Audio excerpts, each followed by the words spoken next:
This channel does not promote any violent, harmful, or illegal activities. All content provided by this channel is meant for an educational purpose only.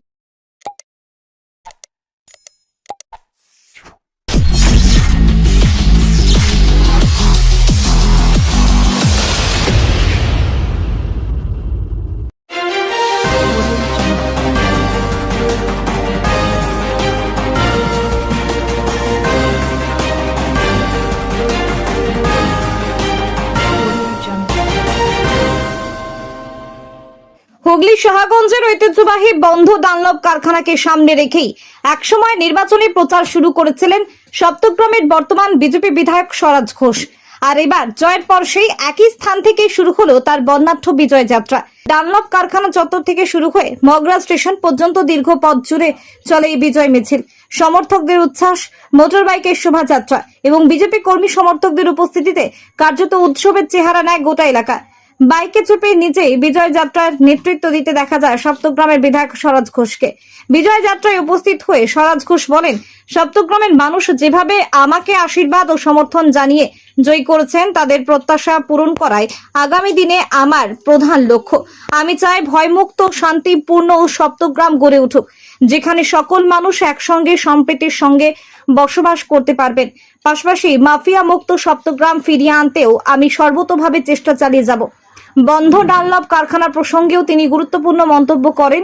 বিধায়ক জানান, Dunlop শুধু একটি কারখানা নয়, এটি হুগলির শিল্প ঐতিহ্যের প্রতীক।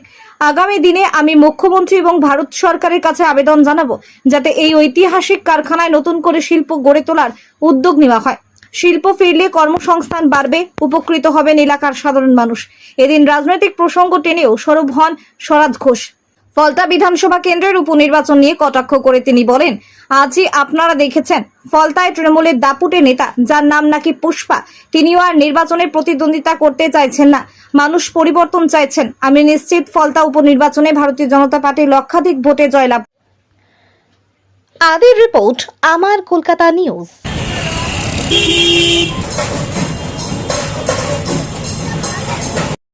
এই ডানলপে আমি প্রচারে এসেছিলাম, আপনাদেরকে বলেছিলাম যে আমি যদি জিতি, ডানলপ যে ভগ্ন অবস্থায় পড়ে আছে, তৃণমূলের 15 বছরের সরকার এখানেতে ডানলপ নিয়ে কিছু করতে পারেনি এবং বামফ্রন্ট সরকার আমলে ডানলপ চলতো, শেষ অবস্থায় ডানলপকে ওরা শেষ করে দিল।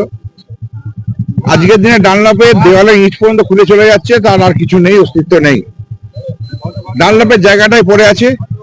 আমরা এই ডানলপ নিয়ে কেন্দ্র সরকারের কাছে আমরা দরবার করব এবং রাজ্যের মুখ্যমন্ত্রীর কাছে আমি এই ডানলপকে কিভাবে সাজানো যায় এবং ডানলপের জন্য নিশ্চয়ই কিছু করার চিন্তা ভাবনা আমরা নিয়েছি।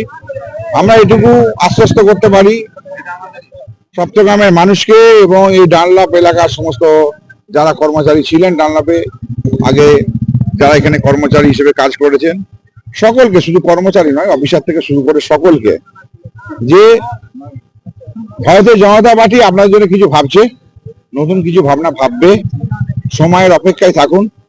আমরা নিশ্চয়ই ডানলপ নিয়ে আমাদের যতটুকু করার এবং কেন্দ্রীয় মন্ত্রীর কাছে এবং দরকার পড়লে সম্মানীয় প্রণম্য প্রধানমন্ত্রীর কাছে আমরা ডানলপ নিয়ে প্রশ্ন তুলব, ডানলপ নিয়ে যাব।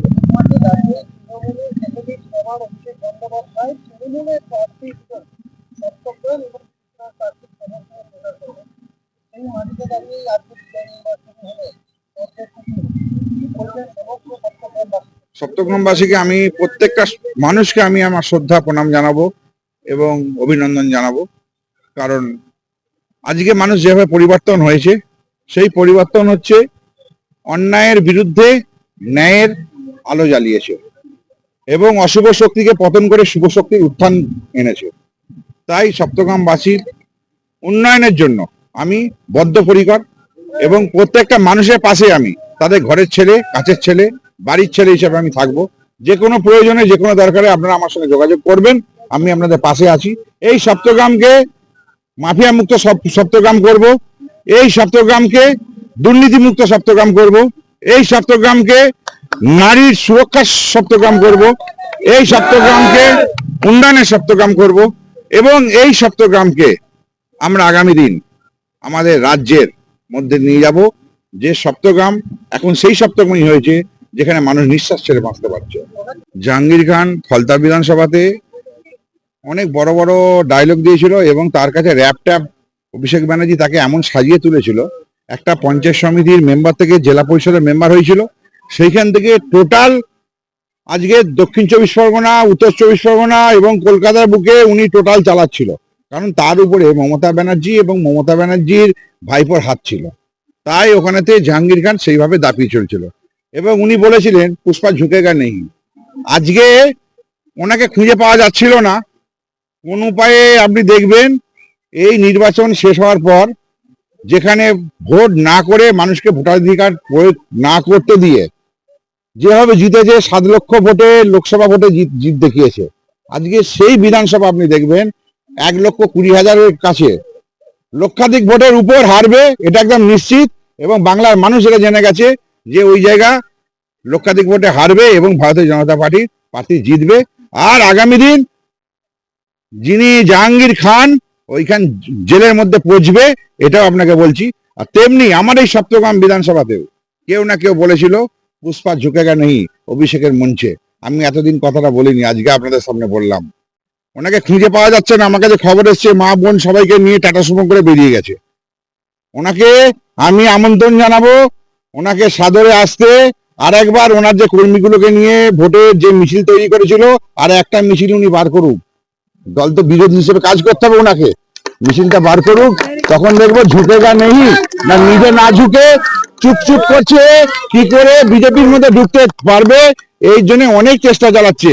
আজকে প্রকাশ্যে বলছি, তৃণমূল থেকে কোন নেতাকে আমাদের রাজ্য সভাপতি সম্মানীয় শ্রমিক ভট্টাচার্য মশাই স্পষ্ট বার্তা দিয়েছে এবং আমাদের মুখ্যমন্ত্রী এবং আমাদের জননেতা শুভেন্দু অধিকারী মহাশয় স্পষ্ট বার্তা দিয়েছে, একটা তৃণমূল থেকে নেতাকে বিজেপিতে জয়েন করানো যাবে না। সেই জায়গা সপ্তগ্রাম বিধানসভার বিধায়কও স্থির আছে এবং স্টিক থাকবে।